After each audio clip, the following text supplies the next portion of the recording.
secuek-cueknya, seberantem apapun sebuah keluarga, tapi ada sisi lain yang menunjukkan kasih sayang mereka saling memperhatikan gitu. Itu keren banget sih menurut aku sih itu. Jadi Sederhana mungkin kan? apa sih istilahnya zaman sekarang mah love language apa?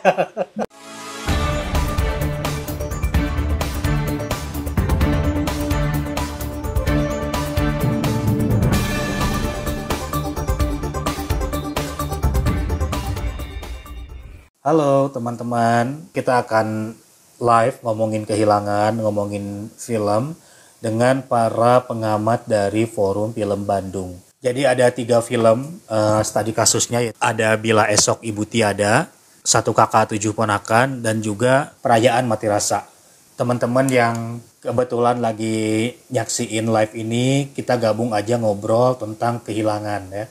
Karena bagaimanapun juga kehilangan dalam hidup itu bakal selalu ada ya. Yang terpapar live di sini boleh dibantu di tap-tap layarnya, di say hey, dibantu ya. Oke, sudah ada. Selamat datang, tinggal nunggu satu lagi. Say hey dulu Kakak Evi. Hai, halo Teh Pakai Ratna, lagi di filter mana cantik Teh? ya lihat. Pakai Kayak lagi filter bisa itu, pingsan kayak banget lagi ya. di musim salju. Iya, berharap sedang berada di negeri 4 musim. Mungkin kita mulai aja ya sambil menunggu Kang Arya sama Kang Dwi. Ya. Halo teman-teman semua, sahabat FFB, selamat sore. Yang mungkin waktunya sore, tapi kalau di luar negeri mungkin ada yang siang, ada yang malam, ada yang pagi. Selamat menyaksikan. Nanti kita akan ngobrol-ngobrol tentang kehilangan, studi kasusnya tentang film, yaitu film Bila Esok Ibu Tiada, film Satu Kakak Tujuh Ponakan, dan Perayaan Mati Rasa. Kenapa film ini akan kita bahas? Karena ketiga film ini tuh tembus 1 jutaan penonton dan semuanya berawal dari kehilangan. Dan penonton sangat teraduk-aduk emosinya, jadi kita akan bahas kehilangan dan manipulasi emosi penonton bareng regu pengamat dari Forum Film Bandung. Sebelumnya saya sebagai host, saya perkenalkan diri dulu.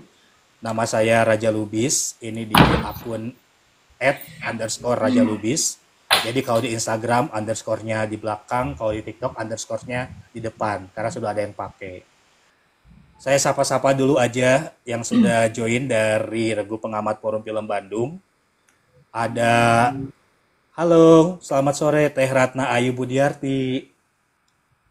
Selamat sore. Assalamualaikum.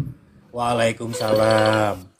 Yang di bawahnya yang gak kalah cantik jelita dari Teh Ratna, ada Teteh Evi Fitria. Selamat sore. Halo, sore juga semuanya teman-teman. Ah, sebentar, ada yang join nampaknya. Oke, accept. Nah, ini Bentar kan ya. kita mau bicarain kehilangan ya. Sebelum kita ngebahas filmnya, mungkin aku ke Teh Ratna dulu ya. Atau dipanggilnya Teh Ayu atau Teh Ratna. Bebas. Bebas, Teh bebas. Salah. Teh Ratna Ayu, ada nggak sih Teh kehilangan terbesar dalam hidup Teteh? Dan apa sih efeknya dalam hidup gitu Teh? Ini sih nggak wawancara ya, kita ngobrol aja. Ada banget itu terkait dengan film yang perayaan mati rasa itu kan kehilangan ayah. Aku kan sudah tidak punya ayah, jadi itu eh, dari 3 film yang disebutkan tadi, 2 film aku spontan menangis pada saat menonton, tapi di perayaan mati rasa aku nggak bisa nangis. Kita nontonnya bareng ya, TVI Iya sama betul. Arya. Aku nggak nangis kan, tapi Enggak, aku mungkin sedikit semu berkaca-kaca nggak nangis kan, tapi itu enggak. sesaknya berhari-hari gitu. Jadi Walah, perasaan puk-puk kehilangan dulu yang deh. sama ketika ayahku meninggal. Aku tuh waktu ayahku meninggal pun begitu, tidak menangis di hari H, Ya. tapi aku menangisnya habis 3 hari kemudian. Jadi sesek aja sama jadi perasaannya kehilangan banget itu dampaknya ke kehidupan luar biasa sih. Mungkin Gitu diceritain kayak dulu Teh aku sinopsisnya kehilangan Perayaan Mati Rasa sekilas tuh gimana? Jadi intinya si Pren Mati Rasa itu kan si anak sulung ini kan merasa ketika dia punya adik itu dia seolah-olah merasa seperti ada saingan gitu si adiknya. Biasa kan begitu ya problema anak sulung begitu. Ketika dia jadi pusat perhatian, ketika masih jadi satu-satunya anak, ketika ada adik, ya mau tidak mau perhatiannya terbagi dengan anak berikutnya. Nah, itu tuh perasaan-perasaan yang dimiliki oleh anak sulung. Jadi dia akhirnya ada sisi dalam dirinya ingin memberontak dan ingin mencari perhatian, apalagi ketika si adiknya itu berprestasi, si adiknya itu membanggakan, dia merasa tidak ada apa-apanya dibandingkan adiknya gitu, makanya dia menjadi berjarak dengan ayahnya, dengan ibunya gitu, dan itu jadi sesuatu yang tidak menyenangkan ketika pada satu saat ayahnya justru meninggal dan dia menyesal gitu sih. Aduh, aku takut kasih bocoran terlalu banyak. Iya, nggak apa-apa. Gitu. Nanti kita lanjut dulu. Kalau Teh Evi nonton yang Bila Esok Ibu Tiada nggak Teh? Yang Ibu Tiada iya nonton. Nah, itu boleh diceritain dulu nggak sinopsis singkatnya gimana? Bila Esok Ibu Tiada. Sebentar, sinopsis itu kan ceritanya kalau di film ini lebih fokus ke ibunya sih ya, kalau yang saya perhatiin. Jadi siapa sih namanya tuh, semakin banyak gitu yang meraninnya itu kan kehilangan suaminya. Jadi Iya. ketika suaminya hilang itu nggak ada yang menyadari kesedihannya dia gitu, malah anak-anaknya tuh jadi pada ribut berantem, pada saling apa ya, lempar tanggung jawab gitu. Jadi dia tuh semakin langsa gitu, udah mah suaminya nggak ada, dia tuh merasa sama anaknya itu dianggap apa ya, dianggap kayak nggak ada gitu. Jadi kalau dipikir-pikir tuh emang bener ya, kalau orang tua itu punya anak banyak itu nggak capek, tapi anak itu cuman ngurus satu atau dua orang tua aja tuh kayaknya mereka tuh saling lempar tanggung jawab. Itu yang aku tangkap dari film ini. Oh, jadi memang keadaan keluarga anak-anak setelah ibunya meninggal gitu ya? Ya, bapaknya meninggal mungkin ya? Oh, bapaknya ibunya emang gak meninggal berarti ya? Belum, ya kan sebelumnya masih diceritain, masih ini kan, masih ada gitu kan. Jadi setelah ibunya meninggal justru mereka kayak yang baru disadarkan gitu. Itu pun masih sempat ribut-ribut dulu gitu kan, masih saling menyalahkan. Kayak gitu. Iya. Oke, saya lanjut dulu ke Kang Arya. Udah ready belum, Kang Arya? Sudah sampai, maaf telat dan Oke, siap. dan Ini nggak suaranya begitu. udah jernih. Oke. Tadi kan Teh Ayu sudah perayaan mati rasa, Teh Evi yang Bila Esok Ibu Tiada. Kang Arya boleh diceritain dulu nggak sedikit sinopsis dan impressionnya terhadap Satu Kakak Tujuh Ponakan? Satu kakak tujuh ponakan ya. Ya, Ya itu filmnya kan tentang seorang cowok yang tiba-tiba harus menghentikan mimpinya jadi arsitek karena dia ketiban tanggung jawab, yaitu gedein 4 orang ponakan dia. Nah, jadi di situ dia harus stop hidupnya dan mulai jadi orang tua. Jadi filmnya sedih sih menurut aku. Karena awal dari kehilangan juga ya. kehilangan juga. Ya nantilah kita lanjut lagi cerita tentang kehilangannya apa, tapi kan sinopsisnya aslinya begitu tuh. Dan Ya. sedihnya terasa karena aku juga anak paling tua gitu loh. Jadi sepupuku aja ada 23 orang. Wow. Waduh. Itu kalau judulnya Satu Kakak 23 sepupu kan gawat. Nah, jadi memang teman-teman semua, thank you yang ini apa ini? Buset, 2 ke 11 bisa tanding. Oh, itu maksudnya 23 orang gitu ya. Oh iya. Kang Dewi sudah ada bisa suaranya? Halo, Iya. Di antara ketiga film itu mana yang sudah ditonton dan gimana impresi singkatnya? aku nggak nonton Bila Esok Ibu Tiada, tapi aku nonton Perayaan Mati Rasa sama Satu Kakak Tujuh Ponakan. Ya. Impresinya ya, Mm. kalau impresinya Satu Kakak Tujuh Ponakan itu kita bisa ngerasa kesedihan dari gimana jerih payahnya Moko dalam membangun si ponakan-ponakan itu buat bertahan hidup kan. Ya. Dan itu pun emang rasa sedih banget ngeliat Poko kayak gitu, gimana kesehariannya harus ngurus dede bayi yang baru lahiran karena si ibunya meninggal kayak gitu. Terus kalau Perayaan Mati Rasa, aku benar mati rasa kayaknya. Gimana tuh maksudnya mati rasa dalam in a good way or in a bad way? Maafin, in bad way. Jadi menurut pandanganku pas nonton Mati Rasa itu kita kayak dipaksa buat menangis sih, Hmm. kayak gitu. Cuman aku baru muncul rasanya ketika ada scene ibunya Iqbal tuh siapa, Universal yang di pinggir laut. Oke. Bu Dini. Jadi memang begitulah magicnya film ya.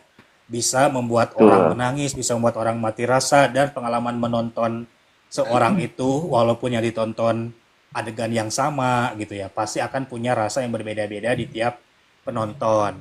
Nah, itu teman-teman yang disebut bekal subjektif kalau menurut Profesor Pak Saidi KM. Jadi menonton film itu tidak akan pernah lepas dari yang namanya bekal subjektif kita sebagai penonton, yaitu tentang perasaan, tentang pengalaman kita gitu ya.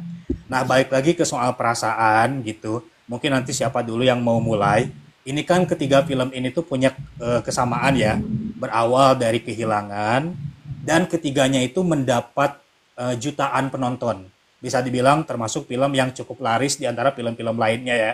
Di antara film horor yang menggebu-gebu, ternyata ketiga film ini tuh bisa laris juga di pasaran. Mungkin ada yang mau berpendapat kira-kira kenapa film Kehilangan itu bisa laris gitu. Siapa aja dulu boleh yang mulai? Ya, karena ini tuh kan relasi seorang anak dengan keluarganya gitu. Jadi hal-hal yang menyentuh, meskipun bukan di lain film yang selain Perayaan Mati Rasa itu kan kehilangan yang lain gitu kan. Aku tidak mengalami menjadi seorang kakak yang mengurus 7 ponakan, tapi itu tuh menyentuh sisi manusiawi kita ketika kita harus berbuat baik dengan saudara-saudara kita di tengah rasa kehilangan kita itu seperti apa. Itu tuh kayaknya juga menyentuh orang-orang gitu. Isu-isu tema keluarga yang berangkat dari hal seperti itu menurutku akan lebih menyentuh dibandingkan film-film lain gitu, karena ada sisi-sisi kita yang sekalipun orangnya keras hati gitu, pastilah ada dia bagaimana dia rasa sayangnya terhadap keluarga. Jadi 3 film ini tuh ada yang memang benar-benar menyentuh lah. Kalaupun tidak semuanya bisa bikin menangis, tapi pasti salah satu di antara ketiga film itu ada yang menyentuh hatinya gitu. Hati para penonton yang menurutku. Karena memang relatable gitu ya dengan kehidupan sehari-hari gitu ya. Karena tadi seperti yang disinggung Kang Arya, setiap orang pasti merasa kehilangan gitu ya, apapun ya. Mungkin terlepas dari kehilangan orang yang disayang, aku pengen nanya deh ke TFI, apa sih kehilangan terbesar dalam TFI mungkin di luar kehilangan terhadap orang ya, maksudnya orang tua atau apa gitu. Ada nggak kehilangan terbesar gitu yang memang ya itu berefek banget lah dipikirin berhari-hari gitu?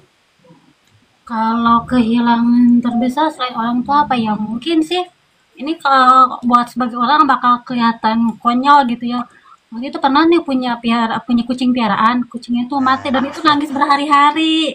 Diketawain sama orang rumah. Gitu aja mikirin katanya. Padahal kan setiap orang tuh punya relasi rasa yang berbeda ya gitu. Mungkin juga buat orang lain yang Jaga punya suka kucing. yang punya kucing pasti maka berasa empati itu lebih ngerasa gitu, karena jangankan mati ya teh hilang sehari 2 hari aja kita kan nyari-nyari ini kan kayak orang bengong gitu. Mungkin Dwi juga pernah ngeliat aku ya waktu balik dari Jogja tuh kayak bengong aja di kereta waktu dibilangin kucing aku hilang. Atau kucing kita sakit, Bengong. Kucing aja Iya lagi. sakit kepikiran gitu kan. Coba Iya, nyambung aduh. ini ke Kang Arya nih yang juga sesama pecinta Konyol kucing. banget. Iya tadi aku langsung nangis makanya diam. Langsung nangis. Ya Coba kan ya. gimana Kayak kehilangan Boleh anak kan. Iya. boleh dibagikan Apa? juga impresinya ketika siapa si Ucil meninggal dunia? Si Max yang meninggal, si Ucil Oh, si hilang. Max salah si Ucil hilang, si Max meninggal dunia, gimana Ya perasaannya? sedih sih kan soalnya Ucil meninggal tahu. ya tapi nggak kelihatan ya. Nah itu Iya. kita kehilangan kita ngelihat ataupun Ih, kok ada ketawanya? tahu kaget aku. Ya, Jadi lanjut kucing dulu. kita kehilangan antara kehilangan yang kita lihat kucing itu pergi ataupun yang nggak tahu tiba-tiba dia hilang itu aja tuh sedihnya sama gitu. Sedihnya sama. Jadi aku waktu si Max meninggal karena aku rawat kan bukan salah perawatan, meninggal dalam perawatan. Ya. Itu aku mikirnya mending lu matinya di luar aja biar gua nggak sedih gitu. Tapi ternyata setahun kemudian kan si Ucil hilang juga. Dan sedihnya sama gitu. Kira bakal nggak sedih kalau Ucilnya hilang gitu aja kan nggak ketahuan. Ya, itulah namanya kehilangan ya gitu pasti. Ya. Karena kita kan udah terbiasa dengan kehadiran mereka ataupun terbiasa dengan kehidupan kita saat ada barangnya atau ada siapanya gitu. Jadi menurutku sebenarnya kehilangan itu yang salah satu yang bikin sedihnya itu adalah karena kita tuh nggak siap hidup kita tiba-tiba harus berubah karena ada yang hilang dari hidup kita gitu. Ya itu betul ya. Mungkin kenapa tadi Teh Ratna mungkin pas ininya nangisnya mah nggak hari H ya, tapi setelah sendiri baru merasakan nangis. Atau Dewi tadi bilang udah mati rasa, bisa jadi mungkin mati rasa itu hadir setelah kita mengalami kehilangan berkali-kali. Edan. Jadi sehingga kita sudah lupa rasanya kehilangan gitu. Enggak sih, gak pernah lupa kalau kehilangan mah. Tapi by the way, Raja belum cerita loh kehilangan Raja kayak gimana. Tahu aku kan host. Kurang. Ada juga cerita ya. Dia kan Tapi mengoleksi memang, tuh, judulnya aja koleksi Raja. Mengoleksi rasa kehilangan kita. Aku tuh sepakat bahwa hidup itu kan sebetulnya memang hanya cerita tentang meninggalkan dan yang ditinggalkan gitu. Jadi karena memang memorinya itu kali yang terekam dengan baik, sehingga mungkin kalau aku impresiin ke satu kakak 7 ponakan sama Bila Esok Ibu Tiada ya, satu kakak 7 ponakan secara subjektivitas memang sangat impresif ya kepada saya, sangat mempengaruhi sekali film itu. Karena mungkin tokohnya juga laki-laki, dan juga walaupun saya tidak punya sepupu sebanyak Arya 23, tapi merasakan bagaimana misalkan apa ya, harus membantu keluarga ataupun apa tuh ngerasa banget gitu. Terus juga mungkin kalau kita bicara objektivitasnya, permainan Chico Kurniawan dengan apa sih istilahnya, matanya yang kayak Papi Ace gitu ya. Jadi kalau ngelihat Chico tuh udah kelihatan banget kepasrahan kesedihannya gitu. Jujur aja sebelum ini saya tidak pernah atau belum pernah merasakan diimpress oleh aktingnya Chico. Ya, tapi ketika di Satu Kakak 7 Ponakan itu saya merasa memang Chico tuh sangat pas untuk peran-peran yang menyedihkan gitu. Artinya tanpa harus merasa dia bersikeras untuk terlihat sedih, hanya dia dengan diam itu mukanya tuh udah kusut banget kelihatannya gitu. Itu yang mungkin aku relate aja ya terhadap sosoknya Moko gitu. Even kalau kita bahas objektifnya pasti banyak hal gitu ya. Nah, itu cerita dari saya untuk sebekal kepada bekal objektifnya. Ada nggak sih selain tadi pengalaman yang bisa disentuh, pengalaman masing-masing penonton, itu pengaruh juga dari penggarapan, entah itu sutradara, entah itu musik atau teknis, yang bisa jadi sebetulnya walaupun kita nggak merasakan kisah itu, tapi bisa juga terhubung gitu. Kira-kira gimana pendapatnya? Ada nggak misalnya dari 3 film ini tuh memang sebetulnya kisahnya mah nggak relate dengan saya, tapi saya bisa sedih gitu. Boleh siapa aja dulu aja? Kayak ini, aku boleh ya. Di Bila Esok Ibu Tiada itu ada scene yang aku suka ketika ibunya akhirnya meninggal. Terus siapa Fedi Nuril itu jadi siapa ya? Aku lupa. Fedi Nuril itu jadi Rangga pulang ke rumah ya, ke kakaknya yang jadi kakaknya itu kan Adelia Winasti. Dia membawakan martabak tanpa bawang daun. Itu tuh kan sepele kan, sekilas banget gitu kok. Yang tadinya mereka berantem kayak nggak peduli nggak apa, taunya selama ini tuh ternyata itu adalah bentuk perhatian gitu. Jadi kadang-kadang kita tuh nggak notice ke perhatian-perhatian kecil yang dilakukan oleh keluarga kita sekalipun gitu. Kalau teman udahlah jelas gitu-gitu. Sama keluarga yang hal-hal sepele kayak misalnya aku tuh nggak suka makan pedas misalnya. Nah, ketika dipesankan makanan yang tanpa bubuk cabai, yang tanpa cabai sekalipun gitu, itu kan bentuk perhatian yang adalah bentuk cinta keluarga gitu. Atau misalnya kalau alergi, misalnya alergi dingin atau alergi apa gitu, itu kan hal sepele yang sebetulnya relate untuk itu hal kecil yang menurutku scene yang penting banget gitu, menunjukkan bahwa secuek-cueknya, seberantem apapun sebuah keluarga, tapi ada sisi lain yang menunjukkan kasih sayang mereka, saling memperhatikan gitu. Itu keren banget sih menurut aku scene itu. Sederhana kan? Apa sih istilahnya zaman sekarang mah? Love language apa? Love language ya, love service. Apa kan beda-beda, mungkin ada yang dengan kata-kata, ada yang dengan tindakan, tapi paling kita perhatian gitu ya. Mungkin dari yang lain gimana? Ada nggak sih ngaruh misalkan dari studi kasusnya 3 film ini aja gitu, Pak Evi atau Kang Arya? Aku belum nonton yang Bila Ibu sih, cuma kayaknya apa dari yang 2 aja. dari dua itu kesamaannya salah satunya adalah mereka pakai musik, tapi aku nggak ngerti juga sih musiknya gimana maksudnya gitu. Pakai lagu-lagu kan ya, yang katanya ada lagu-lagu yang ya sedih lah kan, nada lagunya. Ya, betul. Mungkin itu juga yang bisa membawa emosi penonton. Tapi meskipun kalau aku sendiri secara subjektif kan nggak terpengaruh oleh musik gitu maksudku. Ya, Tapi mungkin, nah kan katanya lagu yang dipakai kan juga lagu-lagu yang sedang terkenal atau ya nyanyi sekarang lah gitu, kekinian. ya. Maybe loh, mungkin Tevi bisa jelaskan lagi soal musik apa gimana? Gimana tuh Evi, musik yang dipakai di film ini ngaruh nggak sih sebenarnya ke emosi penonton?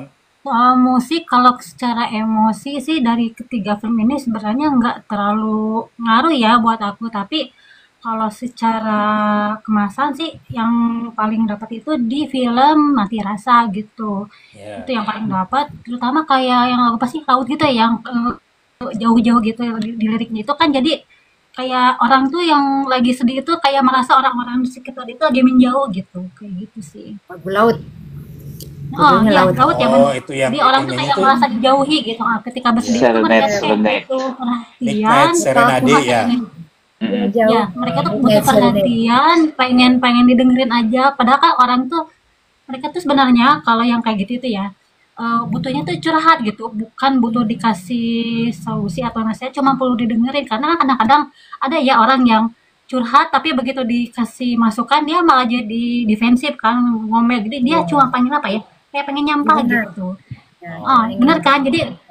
Jadi kalau kadang-kadang aku sama temen tuh kayak ngobrol, aku mau curhat, kadang-kadang suka nanya, kamu mau masukan atau mau nyampah gitu? Kamu mau nyampah, aku lagi yang baik-baik aja, sorry, aku tidak menerima sampah kayak gitu. Atau malah kalau kita curhat, yang ada jadi adu nasib. Iya, ada nasi benar. Jadi kayak orang tuh kayak yang bangga gitu ya, kayak yang bangga. Gue ini apes gitu, oh enggak, gue lebih apes. Nah, kok flare apa sih flexingnya malah keapesan kan? Tapi Lalu mungkin gini men gua. bisa Tuh jadi, biasanya kan. bisa jadi mungkin ya, bukan karena mau adu nasib sih, sebenarnya bisa jadi karena kita bingung mau ngerespon gimana, mungkin itu ya. Iya, Kalau dari benar. pengalaman saya tuh kalau ada orang curhat tuh kadang kita tuh bingung ngeresponnya gitu. Kalau kita cuma dengerin takutnya Salah dianggap kali ya. nggak ini, tapi pada akhirnya ya memang begitulah ya, kehidupan manusia tuh pasti ada yang namanya pasti butuh manusia lain lah gitu ya, kayak gitu. Nah tadi kan musik, tadi hal-hal detail pendekatan sutradara gitu ya. Eh, ada nggak sih di antara ketiga film itu tuh yang menurut teman-teman yang benar-benar scene yang relate dan ditampilkannya bagus dan cantik gitu? Ada. Dewi Sok, boleh? judul. Paling aku mau apresiasi scene di Satu Kala Tujuh Ponakan yang Moko sama si siapa? Please. Jadi, Amanda Wallace yang masuk ke cuci Maureen. mobil. Oh iya, itu Eh, adegan aku suka banget sebetulnya. Iya, Adegan itu kan terbaik, iya. kayak Maureen sama Moko kan kayak berjumpa lagi, kayak mau mengukir kisah kembali. Iya. Aku lihatnya sih pasti si cuci mobil itu kayak nggambarin mereka pengen jalan lagi, dia masuk dulu, dicuci dulu tuh kenang-kenangan yang lalunya, yang kemarin-kemarin, terus keluar dengan bersih lagi untuk memulai kehidupan lagi bersama. Kayak gitu sih aku lihat.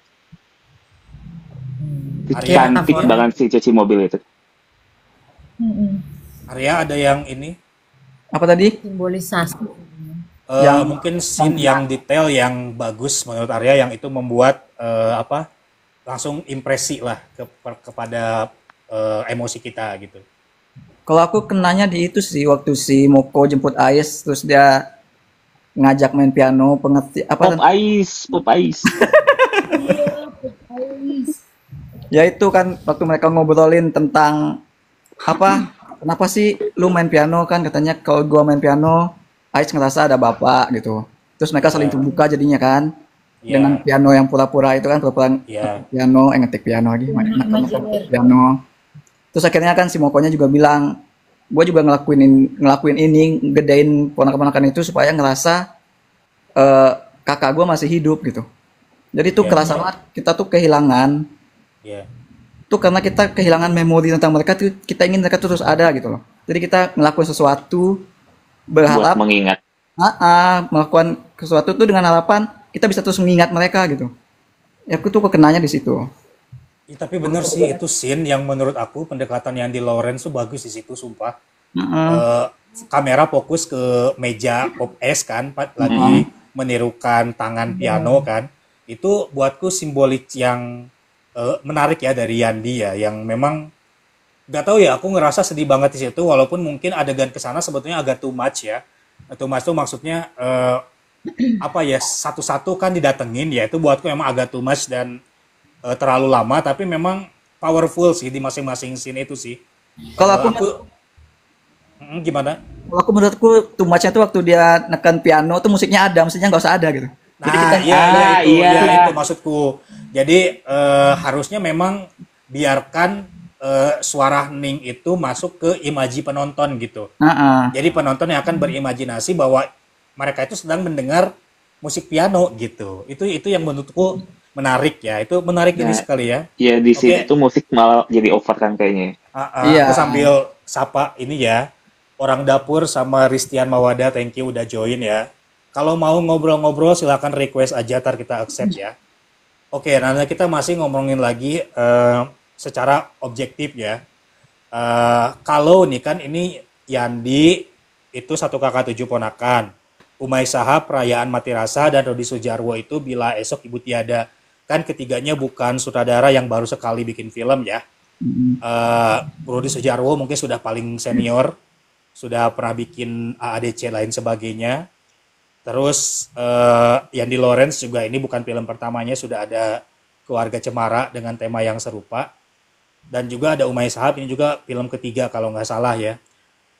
Boleh dibagikan pendapat, kira-kira dibanding film-film mereka sebelumnya yang sejenis, boleh bahas yang mana aja. Kira-kira gimana penyutradaraan mereka di masing-masing film itu? Boleh, silakan aja, siapa aja. Kita ngobrol aja. Siapa? Arya dulu, boleh. Evi mau nggak? Tapi mau Ya, apa? udah deh, boleh deh aku deh. Ngobrol aja, ngobrol aja. Ngobrol Aku aja mau gitu. nyorot ini sih, mau nyorot Perayaan Mati Rasa sih. Ya. Karena kan aku ngelihatnya kalau si Uma ini kan dia tuh identik dengan anak-anak Gen Z gitu ya, yang si paling menderita lah gitu kan, kalau image-nya di film itu yang si paling harus di apa dikasihani gitu. Nah, kalau di Perayaan Mati Rasa ini kadarnya dia itu jauh jauh berkurang gitu. Jadi pas nonton ini meskipun nggak sampai bikin nangis itu ternyata melampaui ekspektasi aku sih dari film ini. Karena waktu nonton tuh, Umay paling gitu lagi filmnya gitu kan yang bahas anak-anak si Mental health gitu ya. oh itu ya kan karena dia tuh relate-nya dengan masalah mental health kan. Tapi kalau Ya. ternyata di sini sih aku nggak melihat ada soal mental health karena apa yang dialami sama itu bakalan bukan mungkin ya pasti tiap orang bakal mengalami yang namanya kehilangan. Jadi Ini ciri bisa khas Umay bukan sih? Yang selalu pakai teknologi itu? gimana Tevi? Aku kurang merhatiin ya.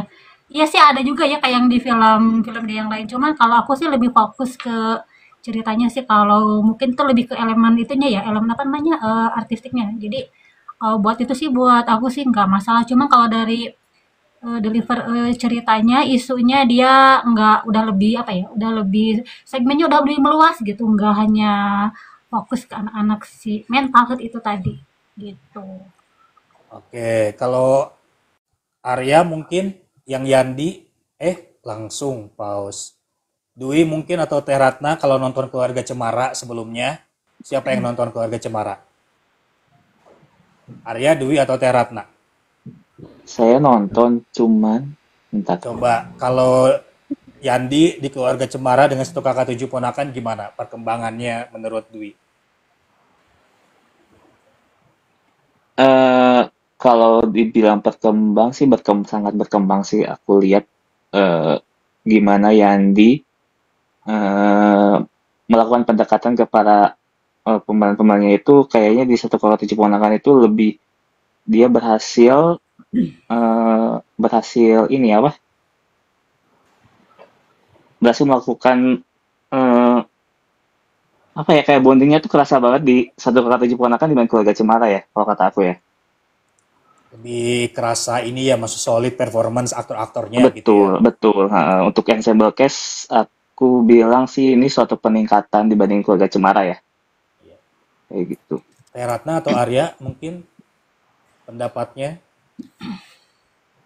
Kalau aku ngelihatnya Yandi di film yang satu kakak ini tuh apa ya agak terlalu terlalu apa sih, gimana tuh caranya tuh? Dia tuh kayak mulai masukin something yang cuma karena dia bisa gitu loh. Ngerti gak sih?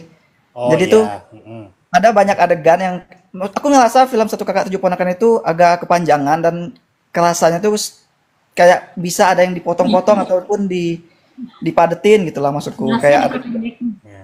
Adegan Sheila Dara kayaknya dipotong ya. oh iya yang dia cameo itu ya. Iya, cameo yang Emang dipotongnya ternyata dia nggak gimana? jadi karakter apa-apa gitu. Nggak usah gitu maksudnya tuh kalau bisa. Oh, Harusnya nggak iya. usah ada kan, dia Cameo. nggak jadi karakter juga kan. Cameo artis-artisnya Pak Yandi. Iya, Iya jadi kalaupun dia ini kalau perayaan yang di Lawrence lah itu maksudku sekarang kan dia kan posisinya udah Pak, udah ya FFI lah kan film Iya. kemarin tahu Jatuh Cinta segala macam. Nah jadi sekarang tuh kayak yang merayakan karya dia gitu sekaligus, tapi ya jadinya juga karyanya sekarang ya maksudnya bisa lebih diperingkas mungkin loh. Karena aku nonton 2 kali dan yang nonton kedua itu memang kerasa panjangnya filmnya, maksudku kerasa ada hal-hal yang menghambat emosi kita. Kita udah sedih, kita udah greget kayak si Mukonya udah presentasi gitu begitu, taunya down lagi ngasih pace lagi buat emosinya turun lagi gitu. Jadi kurang enak aja permainan emosinya gitu kalau kataku sih. jadi kayak kembali ke awal gitu ya. Ah, Nah mungkin Kalau aku sih lebih suka ini penggarapan ini film Keluarga Cemara dibandingkan Satu Kakak Tujuh Ponakan ini. kenapa itu Karena teh? ada hal-hal yang menurutku nggak masuk akal, detail detail kecil tapi kurang masuk akal aku gitu ya, menurutku aja ini sih, tapi nggak tahu kata yang lain. Ada detail dia ketika mereka itu kumpul di cottage terus bermain air terus nongkrong kan lihat sunset. Nah, mereka itu urutannya nongkrong dulu lihat sunset, main air dulu atau gimana. Jadi meskipun itu kayak cut to cut gitu ya si kameranya tuh. Nah, tapi pengambilannya tuh jadi seolah-olah diceritakannya itu mereka main air, terus kan diam duduk, kering lagi tuh itu baju. Tapi baju yang digunakannya tuh nggak kusut. Jadi kayak emang baju baru tag aja gitu. Itu menurutku kurang dikusutkan, teknis ya. Jadi Waduh, menurutku itu jeli sekali. Dikusutkan. Jeli sekali, Teratna. kalau Iya.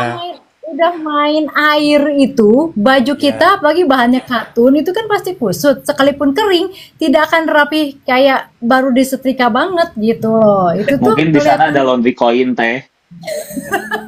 Nah nih teman-teman yang Ini penasaran Hanya nonton dikusut lagi ya. ya. Di bioskop masih ada, jadi buktikan apakah benar bajunya tidak kusut ya. Karena memang muka-muka mereka udah kusut sih karakternya, kasihan. Kasihan, iya apalagi Kawai Labiba. Aduh. Siapa yang perhatiin sih ya, tapi ganggu sih buat aku. Ya itu bagus deh, karena kan tiap orang ada pengamatan tersendiri ya. Continuity juga kan penting ya kalau kita bicaranya tentang objektif film ya. Karena kan film ini kan sebuah karya seni yang juga tidak hanya dinilai dari soal sisi perasaan ya, tapi film juga adalah ilmu pengetahuan. Tentu ada yang bisa kita nilai dari banyak aspek ya tentunya. Selain kita bahas sisi subjektif, ada juga bekal objektifnya. Itu juga yang memang menjadi dasar regu pengamat dalam menilai. Jadi ada dari profesornya Pak Saini KM, regu pengamat FFB menilai film. Nah balik lagi tadi banyak yang belum bahas Bila Esok Ibu Tiada. Di luar 3 film ini ya, tapi yang baru-baru gitu. Ada nggak film-film yang juga sama bisa memanipulasi emosi penonton? Mungkin film luar atau apa? Atau saya kasih satu clue ya. Film Thailand yang jadi wakil Oscar dan tembus shortlist 15 terbaik. Itu gimana menurut teman-teman? Kalau yang udah nonton, siapa Arya atau siapa yang sudah nonton film itu? Itu film sinema. Iya, How I film Met, sinema. How I Met. Apa? How I Met- Panjang ya judulnya. Aku lupa. Million Grandma Before Million Grandma Dollar Die. Man. Ya. Oh, to Oh make iya, million. Grandma Die. How I Met Nah, Million. Million Before Grandma Die. Grandma Die. Gimana? itu emosi. Dan mungkin bisa sekali. dibandingkan pendekatannya dengan film-film Indonesia yang kita bahas tadi. Boleh siapa aja? Kalau Bang Arya dulu boleh. Ya Terana dulu aku nungguin loh dari tadi. Oh, nungguin Iya, Banget kasihan. ya Ratna. Kalau itu kan emang sederhana juga sih, cuman eksekusinya bagus karena banyak orang yang mengharapkan warisan, jadi take people for granted gitu loh. Jadi mengurus orang itu berharap warisan, baik-baikin nenek biar dapat warisan nenek gitu ya, karena melihat si saudaranya itu dapat warisan dari si kakeknya yang meninggal gitu, dan itu relate lah untuk beberapa orang.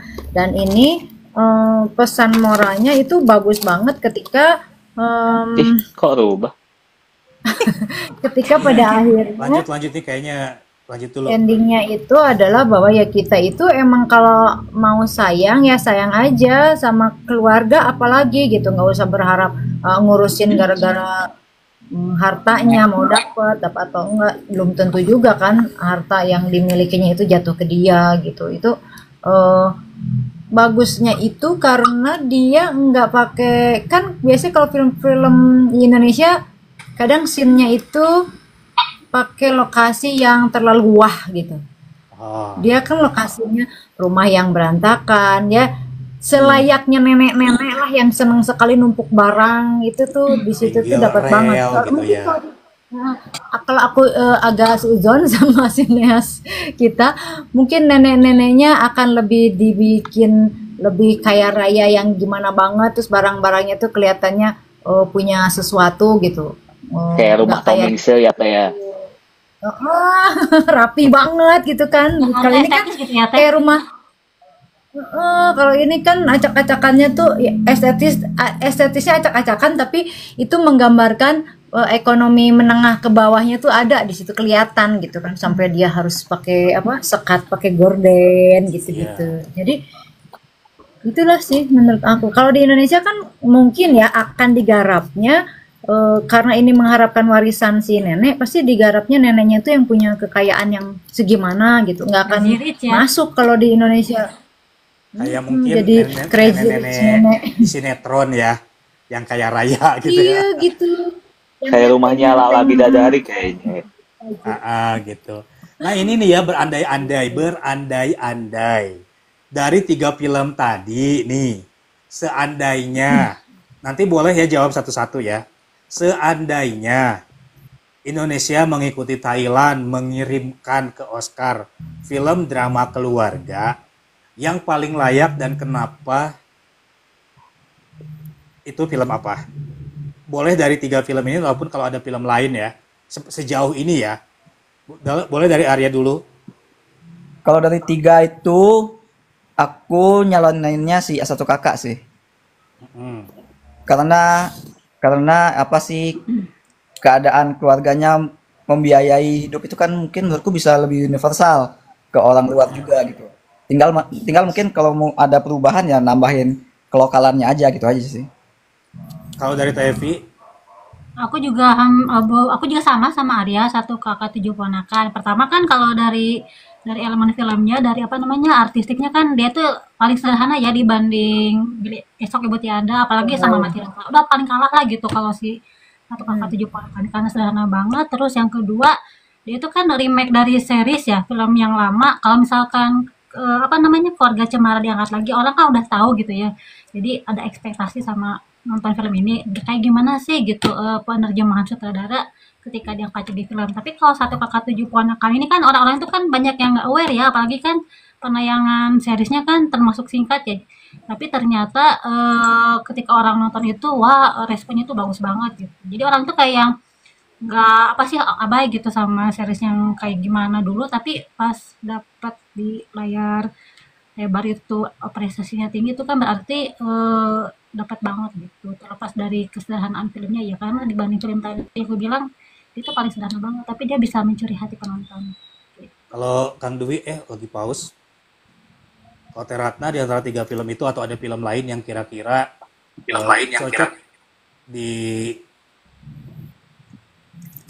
Indonesia ke Oscar? Iya, aku juga sama. Film 1 ponakan itu sih, karena itu ini banget lah, Indonesia banget gitu, terasa Indonesia bangetnya. Kalau yang lain kan agak sedikit wah gitu ya, itu mungkin bisa dialami di tempat lain juga gitu. Kalau yang 1 kakak 7 ponakan itu adalah yang Indonesia bangetnya kan kita itu di Indonesia menurut amatanku ya eh ada kecenderungan mm, kakak itu menanggung kehidupan adik-adiknya atau siapa yang punya yang berlebihan menanggung kehidupannya itu ada semacam unsur lokalitas di situ kalau menurutku. Jadi kalau di negara lain kan belum tentu juga seperti itu, tapi mungkin ada lah ya di negara Iya. negara Asia terutama. Nah, tapi kalau untuk ke luar ke Eropa misalkan tidak ada ya itu tanggung jawab masing-masing. Tapi itu unsur lokalitasnya tuh ada juga sih di situ menurutku. Bagus. Kalau Dewi sama Gitu. juga.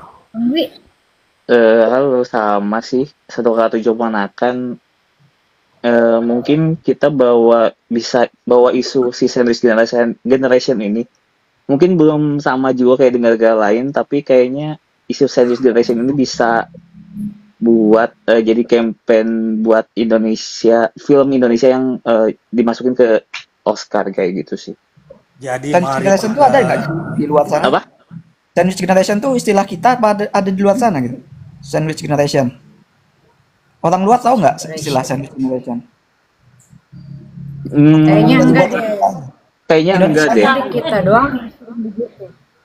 Tapi kayaknya aku pernah baca artikel luar, ada juga sih penjelasan si sandwich generation itu. Cuman aku perlu konfirmasi lagi sih Soalnya kan nanti. kalau orang luar biasanya kebiasaannya mereka orang tuanya aja dikirim ke panti jompo kan biasanya. Iya, Mungkin mereka Asia cenderungnya Tenggara mandiri kali kan. ya, Mereka Oh, atau kecenderungan Asia, Asia sih Asia masih Timur, Asia Tenggara kayaknya. sama Asia ya berarti kayaknya ya. ya mungkin ya. masih sesama Asia berarti ya. Iya, terima kasih dunia TikTokku sudah join. Jadi kita sudah 41 menit di sini. Jadi kita dukung satu kakak tujuh ponakan untuk melaju ke Oscar ya. Sejauh ini ya, meskipun ke depan mungkin masih ada banyak film-film lain yang Sampai Februari. bisa jadi oke-oke juga. Tapi sebelum kita tutup, kita akan nanti lanjut mungkin di sesi live berikutnya. Kita akan julidin film-film lebaran. Mudah-mudahan waktunya kita pas lagi ya. Jadi sebelum nanti saya minta closing statement gaya dari masing-masing, film lebaran ini ada 4 yang akan tayang, 5 sebetulnya. Yang pertama ada film dari Star Vision, Komang, diangkat dari lagu yang juga cukup populer, lagu Komang, dan dapat anugerah musik Indonesia. Yang kedua ada horor dari MD Pictures, yaitu Pabrik Gula, konon diangkat dari tweet yang viral. Yang ketiga ada animasi Jumbo ya, itu animasi yang karyanya Rian, kalau nggak salah stand up komedi yang sudah lama juga. Yang keempat ada sequel Kodrat 2 yang akan tayang lebaran. Dan yang kelima ini diangkat dari kisah nyata alias kisah aib, yaitu Norma antara mertua dan menantu. Pilih 2 film yang akan teman-teman tonton pertama kali di antara kelima itu. Ya, yang kira-kira walaupun sekarang belum tahu ini tentang apa, kira-kira dari Komang, Pabrik Gula, Kodrat 2, Jumbo, dan apa tadi? Norma. Kalau hanya punya duit buat beli 2 tiket, mau pilih apa di hari pertama? Tevi dulu deh. Oke, aku akan memilih Komang sama Jumbo. Kalau Dewi? Urutan pertamanya Jumbo, keduanya Komang. Ih, Arya. niron Dwi. Oh, cuma itu tuh dibalik be. lebaran sama keluarga teh soalnya. Itu kan lebaran waktunya film keluarga. Iya sih, iya, nggak apa-apa. Kalau Arya? Aku Jumbo sama Kodrat 2. Wah, kok drat bukan Komang. Kalau Terata? Aku mau milih Jumbo sama pabrik gulanya Komang. Gimana tuh? Ya aduh. Komang punya Dua pabrik dong. gula. Kan tiketnya hanya 2 duitnya. Pabrik gulanya Komang gimana caranya coba? Jadi Jumbo yang pertama, Pabrik Gula atau Komang yang kedua. Betul. Nah, gitu.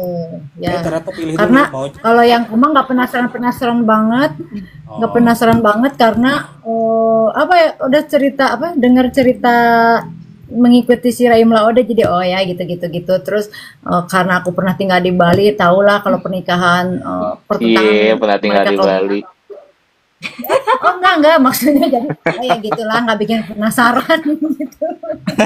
Nggak beda jauh, jadi bakalan ketebak gitu loh maksudnya.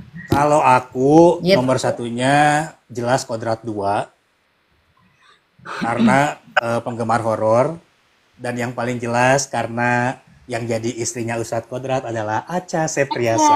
Ya pantas. Oh. Iya kan? Nonton Kodrat Selalu sudah diprediksi. sudah diprediksi. Yang kedua, yang ketiga, yang keduanya aku nggak ada tertarik apa-apa sih sebetulnya. Ya kan harus dua. Kalau dua, Harus dua, aku ayo. sebetulnya tertarik Harus. sama Jumbo. Cuma kan karena aku kurang suka animasi, mungkin ada, nanti aku harus giveaway nonton. aja deh kepada penonton buat nonton Jumbo gitu. Jadi Kodrat 2 aja gitu. Oke. Itu udah 2 loh, Kodrat 2 ya. Kodrat 2 lagi nasi telur berapa nasi telur? 3. Hah? Kodrat 2 nasi telur 3. Es teh manis 1 gitu. Ya, boleh. Baik, Aku boleh nggak mungkin kita ngomong apa? apa aku suka dari 3 film itu? Boleh, Boleh boleh, nggak? boleh. Sebelum Boleh. di Boleh. Aku suka ya kalau di film Bila Esok Ibu Tiada itu kan aku sukanya adegan yang martabak itu kan, yang daun bawang ini, jadi martabak tanpa daun bawang. Yang kalau di film ini di film apa? Ketika si Maureen itu membelikan sepatu atau ketika dia mendukung. Jadi perempuan itu nggak gengsi untuk mendukung laki-laki gitu loh, nggak harus selalu jadi menunjukkan bahwa perempuan juga punya power gitu, nggak harus selalu Amanda Rawles nunggu emang gitu. nih emang. Terus Itu emang Amanda Rawles. fansnya ada yang belain. Yang kalau di Perayaan Mati Rasa aku sukanya itu pemilihan warna ungu ketika mereka akhirnya naik ke kapal bilang bahwa kami sudah siap melanjutkan hidup, terus serba ungunya itu loh yang aku suka. Kan ungu itu melambangkan cinta pertama juga, nah juga melambangkan juga kehilangan gitu. Jadi kan si selimut yang dia rajut itu kan warnanya ungu, aku suka itu. Oh. Si Perayaan Mati Rasa itu aku juga suka musiknya tuh keren Enak banget ya? Keren. Oke. Enak. Satu Tapi lagi. aku salut main di Mati Rasa itu. Gimana Arya? Apa tuh? Karena dia ngambil referensinya dari film komedi kan, action komedi Scott Pilgrim itu, tapi dia ngambil elemen-elemennya digarap ke film yang benar-benar sedih gitu. Oh, yes. Oh, aku baru tahu loh ini. Halo, selamat sore. Bentar ini kita kita sapa. untuk nangis ya kan tiba-tiba Kita kalau lagi sudah ada diri. Mau tutup tapi Mama ada Bang dengan Ardi, ketawa. ternyata kita say Halo dulu. Bang Adi. Say dulu ke Bang Ardi. Bang Ardi, Aja. Sama Bang Ardityo dan sebelum kita tutup ya. ya. Ah, Bang Ardi, boleh kalau mau invite loh Bang. Kalau mau request kita, kalau emang kebetulan lagi on cam, boleh join Bang. Tapi karena waktu juga sudah mepet, kita bisa ketemu lagi di kesempatan selanjutnya. Saya minta masing-masing closing statement ya.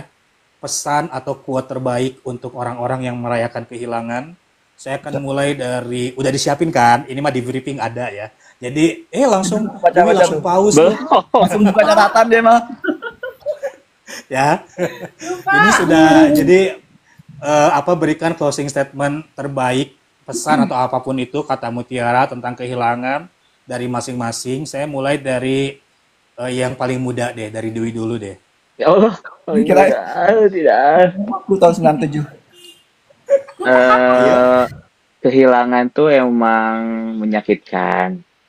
Boleh dirayakan, tapi janganlah sampai berlarut-larut. Begitu. Kayak gula.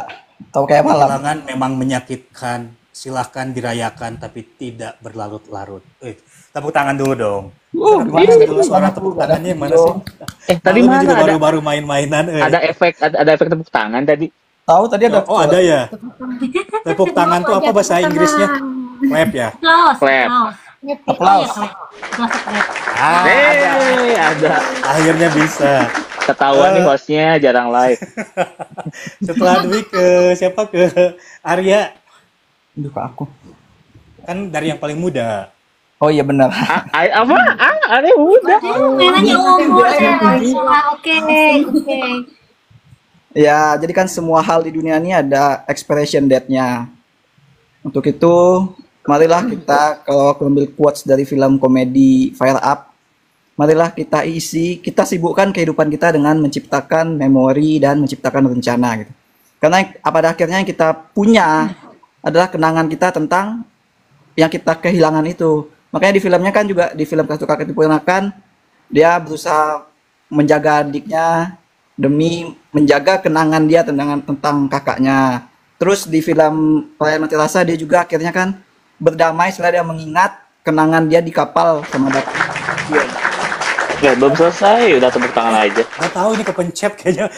Udah kayak orang speech di awards. Bodohin deh. Yeay. Ya gitulah. Ya, tepuk tangan manual aja, tepuk tangan manual. Jadi Sibukkanlah diri intinya dengan hargailah waktu dan ciptakan memori, karena ketika itu berlalu, yang tersisa hanya kenangan tersebut. Nah, Ya. saya nggak tahu nih siapa yang paling muda di antara Teh Ayu sama Teh Evi. Silakan aja siapa Aku, dulu. aku. Oh, aku. Itu Terata berarti maksudnya suara Teh Evi. dipakai. Oh ya udah, Terata langsung. Oke. Kalau aku sih pesannya gini, selalu usahakan berbuat kehangatan dan hal-hal baik, karena kita nggak pernah tahu kapan kehilangan itu akan menyapa kita. Karena kalau kita sudah terlanjur berbuat hal yang tidak menyenangkan, dan ketika kita kehilangan orang yang kita jatuhi perbuatan tidak menyenangkan itu, justru kita penyesalannya itu akan luar biasa. Waduh. Gitu, Waduh, menurut ini Kebaikan itu memori yang indah ya Teh ya. Ya. Jadi mari ciptakan kebaikan-kebaikan ya. Karena ketika setelah ditinggalkan yang tersisa hanya kebaikan yang bisa kita kenang. Aduh, jadi sedih ya. bikin dibanding kenangan yang hangat gitu di hati kenangan yang setiap hangat. orang. Setiap orang yang bertemu kita, kalau bisa ciptakan kenangan hangat gitu, supaya Ciptakan ketika impresi yang baik ya kehilangan Teh ya. orang itu, kita akan mengenang hal-hal yang baik gitu. Terima kasih. Jangan kepada sedih, kok jadi Woi. pada diem? yang paling senior, silahkan Teh Evi. Oke, Mungkin baik. petuahnya harus yang paling apa ya gitu. Oke, ayat suci Teh nggak apa-apa. Baik banget. Jadi gini, tiap orang itu kan bakalan pasti ya merasa kehilangan atau bakal merasa sedih gitu. Nggak apa-apa gitu, kita berusaha untuk tampil kuat. Gue oke, gue strong gitu. Tapi jangan lupa sisihkan sedikit ruang untuk ngasih tempat sama orang lain untuk bilang I get your back. Karena orang juga bukan cuma butuh perhatian, tapi juga dia tuh perlu ruang untuk memperhatikan. Gila, speechless. Banget Bang Lade. Dan bener kan, Aduh. bukan cuma butuh diperhatiin, tapi juga butuh memperhatikan. Butuh dukungan Teh. Pokoknya terima kasih buat Kang Arya, Teh Ratna Ayu, Kang Dewi sama Teh Evi. Tepuk tangan dulu untuk semua. Dan teman-teman yang sudah join, terima kasih. Bagaimanapun juga kehilangan itu benar bakal menyapa entah kapan ya. Tapi ya mudah-mudahan kita semua bisa menerima itu dengan lapang dada, dan selama masih diberi kesempatan untuk bisa bersama dengan orang-orang yang kita sayangi, maka apa istilahnya, sempatkanlah waktu itu, ciptakan memori baik ya.